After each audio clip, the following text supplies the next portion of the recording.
we have a very big responsibility, and that is to get you thinking about your creative juices, which in this case for me is coffee, old school, right?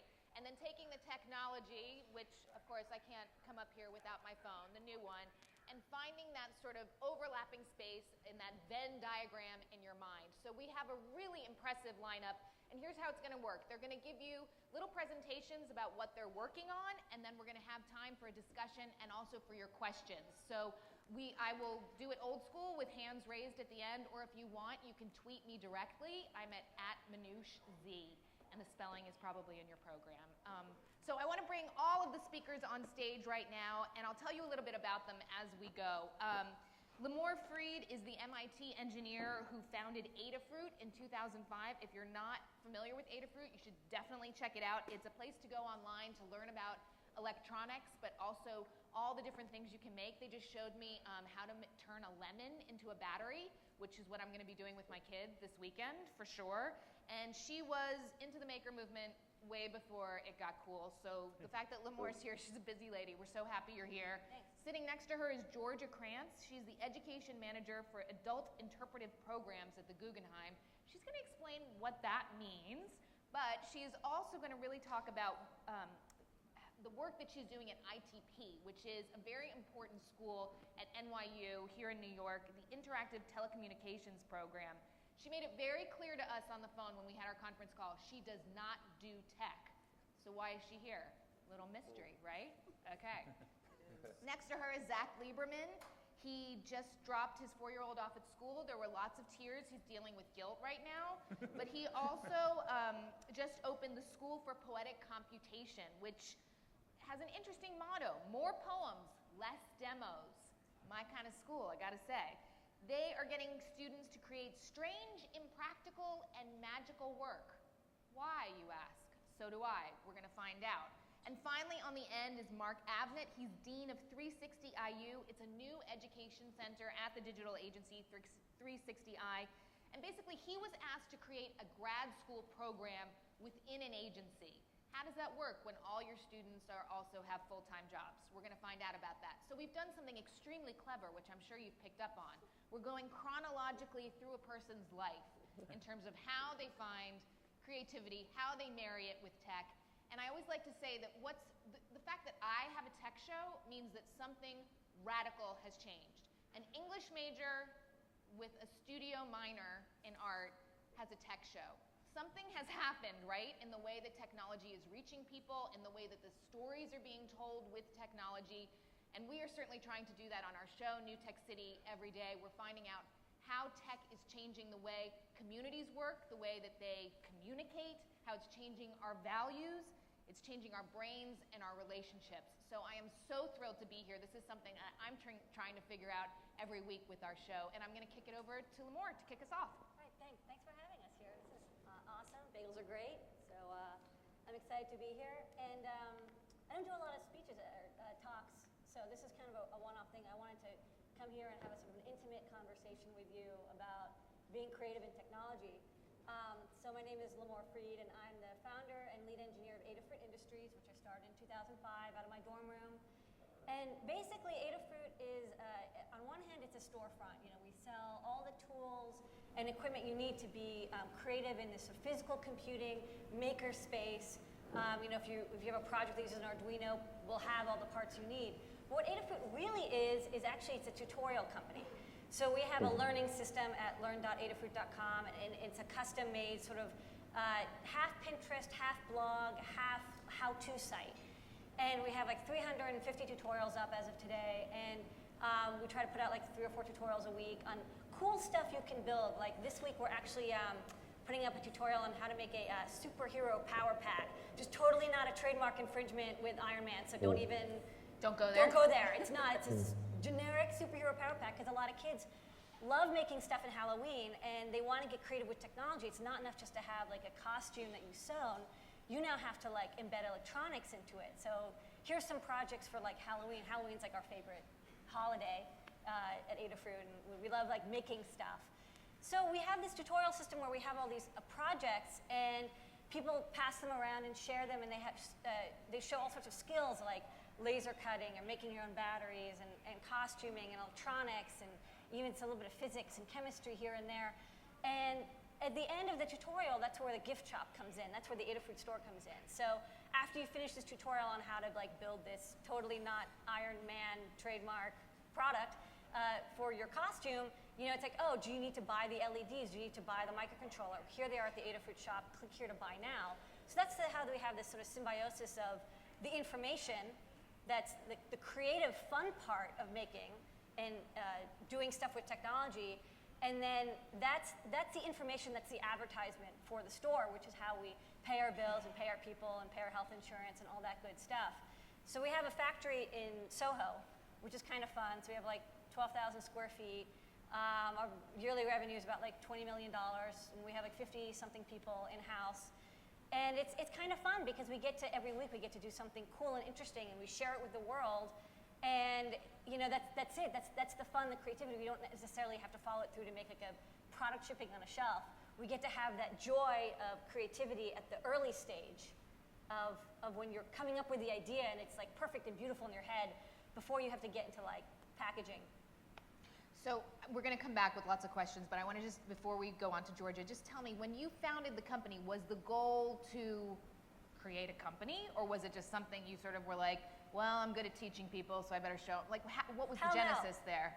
No, actually, I did do a little bit of teaching at school just because, a grad student, you have to teach people. But I always just thought I really like documenting projects and showing how I built something. And so actually, the company started totally against my will because I kept posting up these projects online on my blog. I think they were called blogs back then. I don't even remember what it was, but I had a website and I'd post up projects here's how you make an animated toy, or here's how you hack your VCR to make a cat feeder, or whatever it is that you want to do.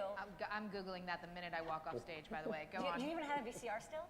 We do, but it's been unplugged for the What last 4 years. It sits there. Okay, well, you can make it into a cat feeder. Okay, Google there that. you go. For Georgia, for you.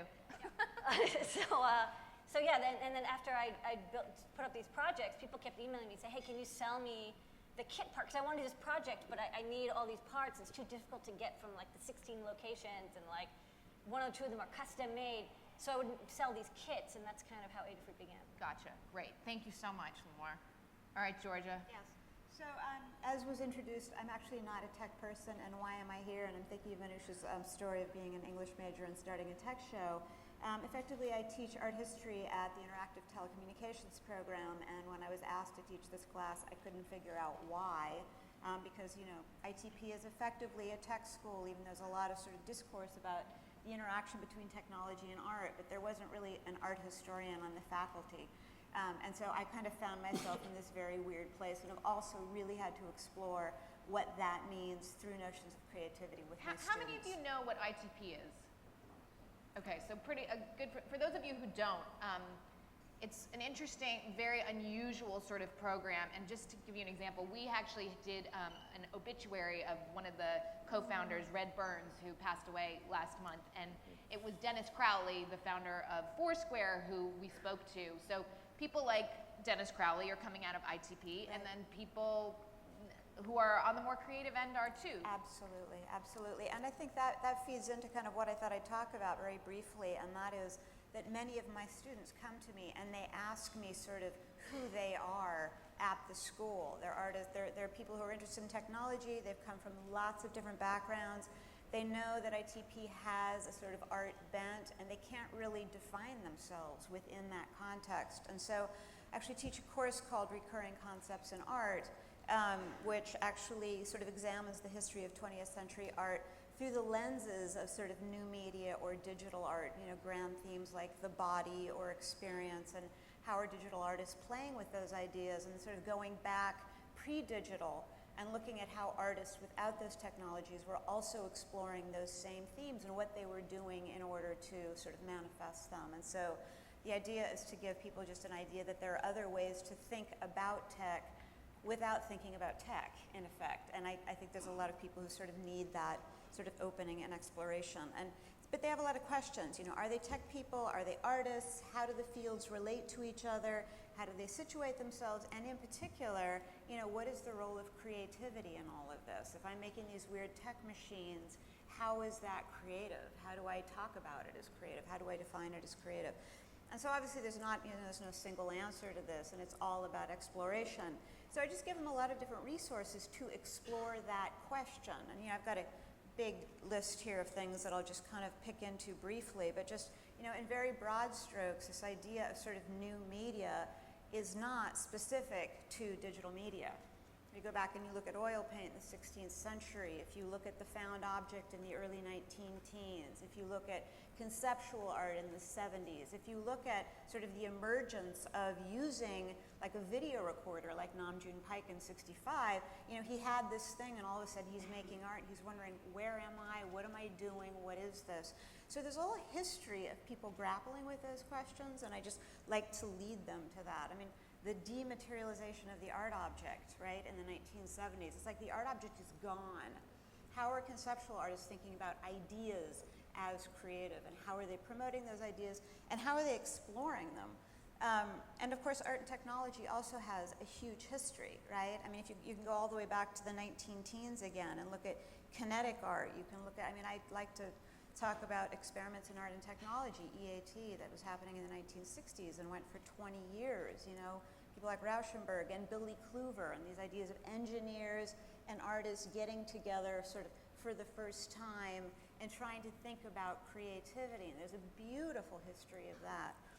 So I think just kind of turning people onto that, I mean, the history of, photography is a good way to examine it. There's a whole dialogue about, when photography was emerging, it's documentary. Well, is it art? No, it's not art. Yes, it is art. How can we make it art? And there's a whole series of artists and dialogues that go on around that. Of course, there's a history of software art and technology. There's a lot of people writing about it. Jack Burnham, Edward Shanken. There's a whole history of exhibitions around this issue. I mean, there were really, really important ones in the 60s and the 70s. In London, there were two at MoMA. There was one at the Jewish Museum.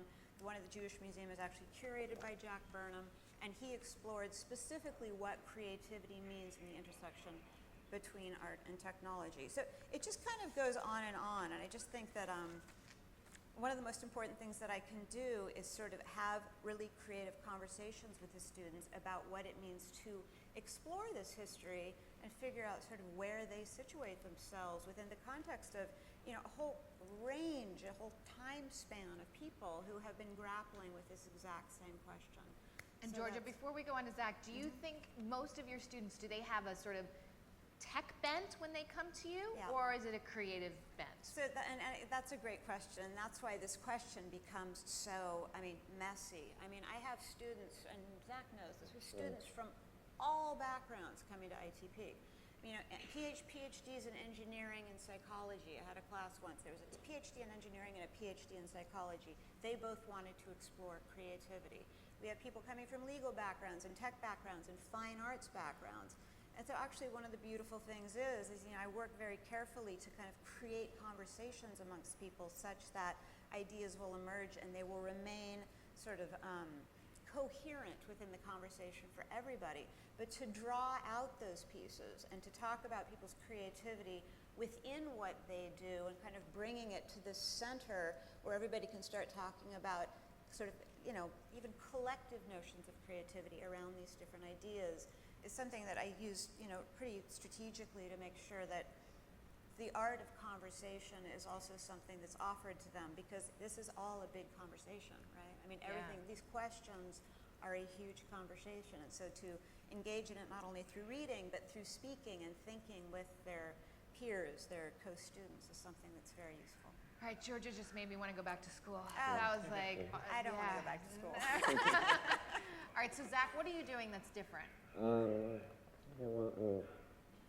Doing the School for Poetic Computation is essentially a 10-week program.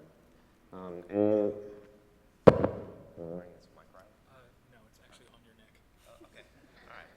We've been miking We're about to Zach's do creative larynx, technology. essentially.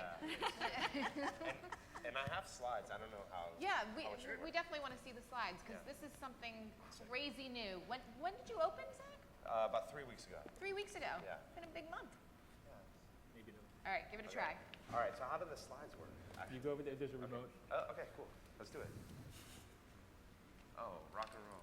All right, I'm super freaked out. I just dropped my daughter off for school, and she's 4 years old, and there were so many tears. It's ridiculous. So I'm still, Manoush mentioned it, but it's like, you know, you have Grand Theft Auto 5, but you know, crying child 4 is, I feel like I just completed a mission. Okay, so I do, I'm really interested in this intersection of art and technology, do all kinds of projects like, this is building an eye tracking system for a paralyzed graffiti writer, building a tool for a car to turn the movements of a car into a typeface, building, you know, projects that take the body, that take movement, that take action, and, you know, turn it into something. And a lot of time, it's really about the sort of creative use and especially misuse of technology, trying to take, I don't know how to advance. Trying to take technology and use it in really strange, kind of weird ways, like projecting on your face and freaking out the staff in the hotel lobby. So we have the School for Poetic Computation, and we're, you know, I've been teaching at Parsons. That's my ID card. It's really worn out. I've been teaching for about 10 years. And one of the things that I'm really interested in is trying to promote a culture of fearlessness around code, around computation. And so we have a project called Open Frameworks, which came out of teaching, which is a C++ toolkit for artists that's basically a kind of set of libraries of code that allow creative practitioners, that allow people that don't come from a computer science background to do strange, expressive things with code. And what we're trying to do is, you know, use these tools in order to create projects and create a kind of context for students to experiment with them. There is something happening in higher education that I think is kind of freaking me out. It's this culture of building larger buildings. So this is like all over. You see this happening in universities. Campuses in Dubai and other kind of strange, questionable locations, adding administrators and debt. And, you know, there's like really big numbers involved and lots of trouble. You can see it at Cooper Union. And I'm really excited and interested in alternatives, and School for Poetic Computation is a kind of investigation of those alternatives. So, for example, sorry, I'm like frantically pressing this button. It's really this kind of idea of creating cheap, free education as an alternative to expensive, famous schools, and also a sort of horizontal pedagogy versus vertical pedagogy. Something that's very, basic about education, which is like, I have something to teach, I have something that I want to learn, can create a space for those things to cross over. We don't have a logo yet. We're brand new. We're still working on the logo. But the whole idea is to really explore poetry and explore, like this idea, you go to the bookstore and the poetry section of the bookstore is like always in the back of the bookstore, right? All of the fancy books are in the front, but like nobody makes money making a poetry book. And you go to the back of the bookstore and it's all this self-published, sort of really strange, experimental, things that are happening, and that's what we want to celebrate. So we call our school an anti-vocational school. I don't know where to point this to. We like this idea of poets, So there's a whole kind of movement of creative code, and that to describe what we do, we want to use the word creative poet, or code poet. And Manoush mentioned this idea of poems, not demos. We like the idea that poems and demos, those words are very similar to each other. So instead of encouraging a culture of demos around technology, encouraging a culture of poetry, we are